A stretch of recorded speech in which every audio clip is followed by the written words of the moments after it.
hard is Pola made something almost impossible happen. Like in the whole world, we have only one other kite park out there that is in Hood River, that is like out there during the whole season. And Palawan, in Palawan is the second one. We have another one where you always have to drag features in and out, but that's really something unique, and it's amazing that Paula made this happen for us, because she's sharing the passion, and all what she wanted to do is like to have something for us to play, to improve the sport. And it's amazing that we are here already the second year with the support of all these amazing sponsors.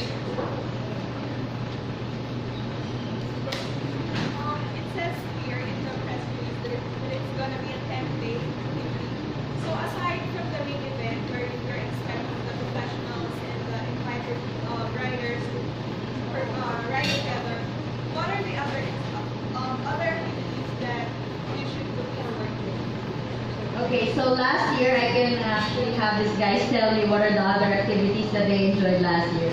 So you can start one by one. Well, I think that's one of the advantages of holding an event in Palawan, because it is. I mean, lots of people go there as tourists to see, you know, El Nido, different things. And when we were there, we went zip lining. There's also a surf spot quite close, so a lot of the guys can surf. So we surfed, we did a few boat trips out to different islands. That's one of the great, actually, you know, reasons to be in the Philippines, because it's so famous for all the tourist activities, and that's kind of what we did. You know, those mornings when we weren't kiting, we got to get up, go and do really fun things. If it wasn't quite windy, we could do them, and then, you know, we kited. So I think everyone that left with amazing memories, not just kite memories, but, you know, as a whole, adventure memories. Yeah, we went surfing, and one day we went ziplining, and I just heard that some more toys arrived like this week. Like there's an ATV park opening there too. So we are all for sure into all the action sports, and Palawan has a lot of things to offer.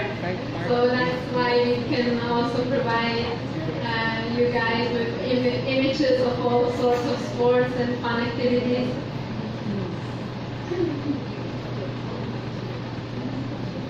Yeah, so other than the kiting, of course, we have the wakeboarding, and I guess that wasn't necessarily during the event, but you'll see that pretty much everyone that comes out for this event is going to spend at least a week before the event at one of these kits at either Republic or CWC.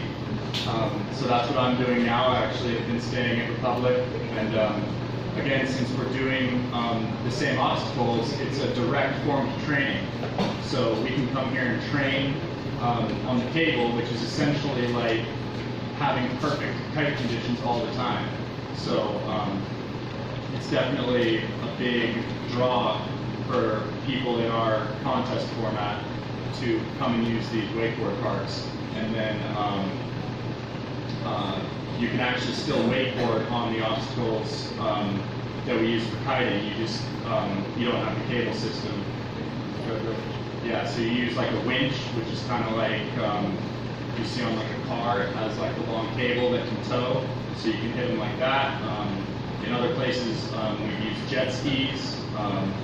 You could use a boat if it's kind of shallow, but and basically, yeah, like I said, you know, surfing, all types of beach sports. And last year we had a lot of really nice catered parties and catered dinners at different restaurants, so we got to kind of explore and get a feel for the culture and really experience everything possible. So these events definitely aren't just about showing up and only doing kite surfing. Also, to tell you more about what's about to come this year, I'm very excited because we've planned a lot of cultural activities lined up for them to experience. For example, personally, I like dancing in the ting-ting. So I'm going to have that this year. Something that I personally like, but I'm sure that all the riders would love to dance. Ting-ting is basically 2 bamboo sticks. You're doing a certain rhythm, and then you just have to hop over it. So aside from that, when the wind is light, I also enjoy parasailing. So since the the lagoon in front of Blue Palawan is shallow. It is a very nice area to learn how to parasail yourself. You're not actually in a dangerous part of the sea, and this is something that I think the Philippines should share because we have a very big traditional sailing culture that we have forgotten. And this is, of course, at the end of the day, still a wind-driven sport that what kiteboarding also needs. So basically, it's all like wind-driven sports that we can enjoy. So that's parasailing. Anything else? What makes Palawan an ideal place for kiteboarding? What are the conditions of the beaches to be able to qualify as a good place? For us, like riding a wake car, it's really important. Constant wind and flat water, like really like flat. We don't want any waves to disturb when we like approach an obstacle. And the bay, like in front of Blue Palawan, is perfect for that because it's like pretty shallow. It's like knee to waist deep. There's some seaweed that makes sure that the water is staying calm, and that's like a dream for us. Constant wind, flat water, and these amazing obstacles that we have, like 2 rails and 1 kicker. Will you still be looking around other beaches in the Philippines for that kind of beaches? Okay, so to tell you a little bit of history on how I got to discover this place, this is actually what my job is. I've been professionally kiteboarding, and I was in the tour before, but since I'm a little bit older now, I'm just going around spots in the Philippines where we can develop kiteboarding schools, kiteboarding events, and yeah, in different disciplines. It depends on the location itself. When I got to visit Blue Palawan, it was actually like I was really in awe on what I've seen over there because it was flat, and I wanted the flat for the rails, and there was constant wind. But for other people, this place can be not so great for tourists, you know, because it's like windy. Usually people don't like to sit on the wind, you know. If you're a tourist enjoying the beach, you don't like that. And the owner of Blue Palawan was actually really sad in the beginning when he realized that his guests were not happy during the windy season because, you know, there's constant wind on your face and your hair is just getting blown away. And then I arrived there with my friends and I was telling him that this place is perfect. So he's like, wow, that's actually great. So bring all your friends and tell me what you guys need for you to come here. So we have the Asia's first kiteboarding terrain park right now sitting in Blue Palawan. And this is because of the reef that's actually 1 kilometer out from the shore, so making it a shelter for the chop to not come in. But then of course the wind is coming in, and then there's seagrass, like what Manuela was saying, so it makes it really flat. So that's basically a giant swimming pool that has wind coming in, so it's perfect. And yeah, like so normally, like when we're talking about this flat water with wind that we need, this is a really rare thing to find because normally when you have wind and water, the wind is causing the water to have lots of waves. So that's kind of one of the biggest limitations of our park style discipline is that most kiteboarding spots aren't flat enough for us. So even if a spot's not flat enough for us, it's still a good kite spot. You can still do the big air, you can still race. If the waves are big enough, you have fun in the waves. So kiteboarding is not limited by spot necessarily. As long as there's wind and water, you can kiteboard everywhere.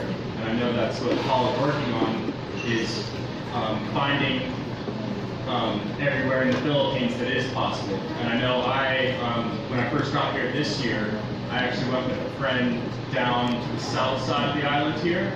I forget what it's called, but we basically just saw the wind on the forecast, drove down to the beach, and just looked on Google Maps and was like, oh, there's a little resort and that beach looks pretty big, and we just showed up and kited there. And we were probably the first kiteboarders to ever kite there, and it was fun.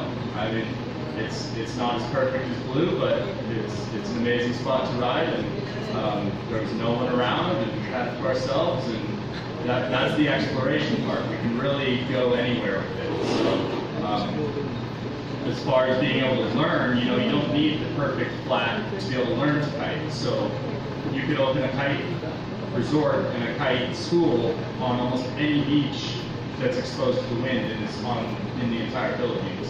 So the fact that it's been so focused on Boracay, and I think the other popular spot is called Kingfisher on the north of this island.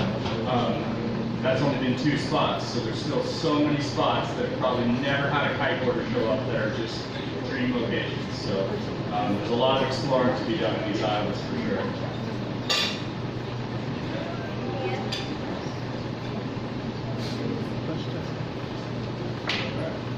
What is at stake for the competition? Cash money or rankings? Okay, so this year we are very lucky to be supported by the Department of Tourism. That's why it's more fun in the Philippines. And also by Soler. Soler is one of the biggest casino resorts in Manila. So it's also owned and operated by the Razon Group, which is for us the godfather of kiteboarding in the Philippines. He's also sponsoring the Philippine Kite Tour. So yeah, this year, like last year, we have $20,000 at stake for the competition, and yeah, we're expecting more other forms of prizes from our sponsors. Like since now a lot of the resorts in Palawan alone have seen the potential of what this sport can bring for them, they're actually sponsoring stuff for raffle. And it's good because I get to share to my friends the other places where they can actually visit and kiteboard. So aside from that, there's also smaller Filipino brands, which is another thing that we want to promote in this event, because we want it to be as much as possible local brands coming in. B&B is a local sunscreen company, and they're very well known in the States, and we just want to show that there's a lot of potential in the products in the Philippines for the global market. So aside from from just promoting the kiteboarding and the tourism, there's also like other stuff that we're gonna give prizes on, and I'm sure that everyone's gonna like the prizes. And then, yeah, aside from just the money, of course, this is the first stop of the Park World Tour. And this year there will be 4 stops, and you have 1 throwaway. So basically, your rankings in 3 events go towards your overall ranking.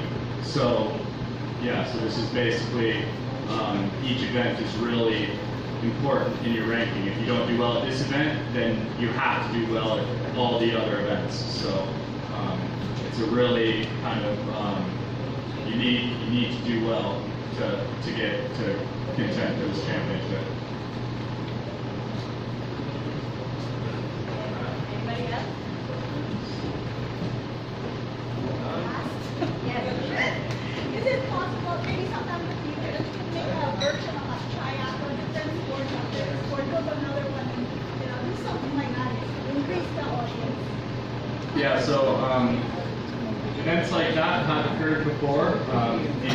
In Oregon, there was an event called the Gorge Games, and that was kind of what you would think of as like a track and field event for all the sports in that area. There was kayaking, there was windsurfing, there was kiteboarding, there was, downhill skateboarding, all these things, and that kind of festival feel to events is kind of really a good thing. Unfortunately, for the most part, kiting needs such a specific location that it's not necessarily going to fit with anything else.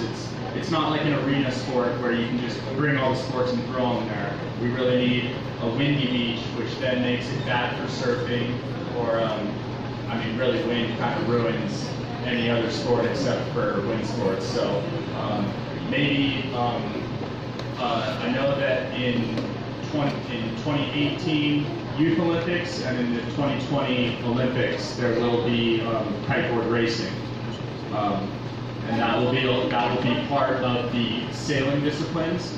So when you go to those events, you'll go to the sailing venue, and there will be all the events of sailing, and kiteboarding will be part of that.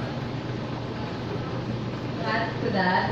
That's actually the challenge for us event organizers, you know, because we have to be creative on trying to figure out ways on how we can marry the other sports that can go with kiteboarding, also if there's no wind. So as an example, for instance, the Kite Tour Asia, we have the SUP races going on when the wind is light. So this is basically one of the other sport that goes with kiteboarding when there's no wind. This is the SUP stand-up paddle. Yes, we also had this very unique event which was hosted in Camarines Tour 6 years ago. It's called Win or No Win Board Jam. So if you remember, CWC has a boat lake and it's very windy there. So we try to have the kiteboarding there, and when it's not windy, everyone can just go wakeboarding.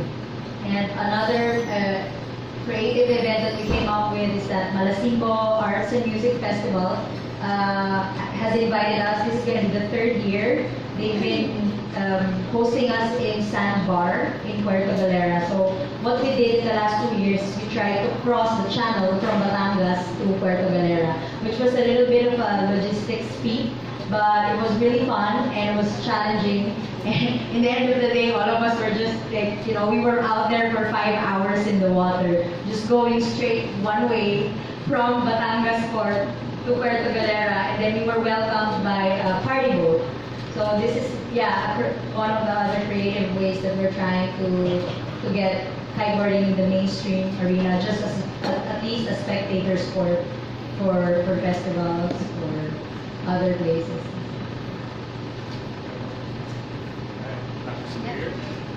Time to party. The writers we're all available for one-on-one interviews if you want to have a little time with us, and yeah, that's it.